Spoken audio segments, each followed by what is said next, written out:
comment expliquez-vous que le nombre de fumeurs ne diminue pas ces dernières années ?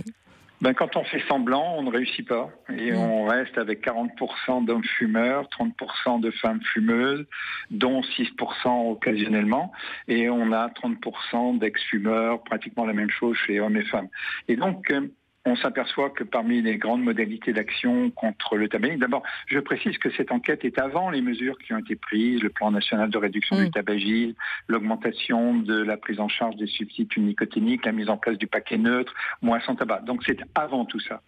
Mais il reste quand même que les modalités importantes de lutte contre le tabagisme, c'est l'interdiction de la publicité, on n'est pas trop mauvais, mais c'est l'augmentation du prix par la taxation, et là, on a été très mauvais.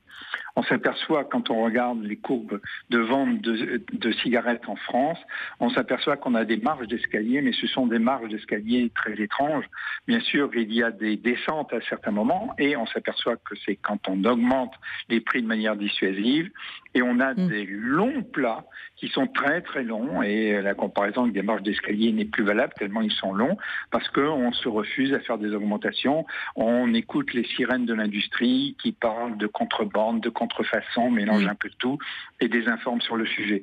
Et donc on a ce qu'on mérite, c'est-à-dire que quand on a des politiques de fiction, eh bien les Français continuent à fumer et on a un mauvais classement. Alors il reste que le tabac tue à peu près 200 Français par an, c'est 73 000 par an, pardon, 200 par jour, soit 73 000 par an, et notamment c'est un marqueur social très fort. Oui. On s'aperçoit que ce sont les personnes qui sont les moins diplômées, tous ceux qui sont sans emploi, ceux qui ont les revenus les plus bas. Pourquoi justement cette cigarette marqueur social ? Bien, on s'aperçoit qu'il y a eu des évolutions historiques. Le tabagisme, notamment par la cigarette, a commencé dans les hauts niveaux socio-économiques.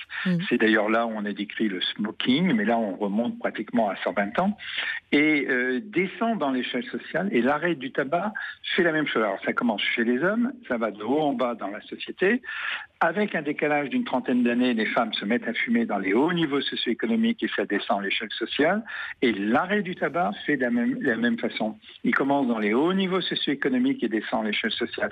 Donc c'est un peu difficile à analyser, mais il reste quand même que quand on a peu de perspectives, quand on n'a pas accès aux connaissances ou quand on a un peu de difficulté à les intégrer, quand on est un peu moins sensible aux messages rationnels et on s'aperçoit aussi qu'il y a une dépendance plus élevée, plus importante, il est plus difficile d'arrêter de fumer quand on est sans emploi, relève quasiment de l'évidence. Et un autre élément qui est important, quand on met en place les modalités pour convaincre les fumeurs de tenter d'arrêter de fumer, et 70% des fumeurs ont essayé d'arrêter, 40% plusieurs fois. Il faut leur donner des modalités qui permettent de réussir quand ils font ces tentatives pour qu'ils ne désespèrent pas, parce qu'il ne faut jamais désespérer. Et notamment, on s'aperçoit qu'un fumeur sur deux a tenté la dernière fois d'arrêter de fumer tout seul. Ça n'est pas la meilleure modalité pour réussir. Et la moitié de ceux qui l'ont fait ainsi seraient disposés à recourir à un traitement médical, notamment s'il était remboursé. Et donc, la façon de chipoter sur les manières de rembourser les traitements efficaces de l'arrêt du tabac n'ont pas été non plus un élément favorable. Tout se passe comme si le ministère des Finances avait peur de voir tous les fumeurs se précipiter pour arrêter et utiliser ces médicaments.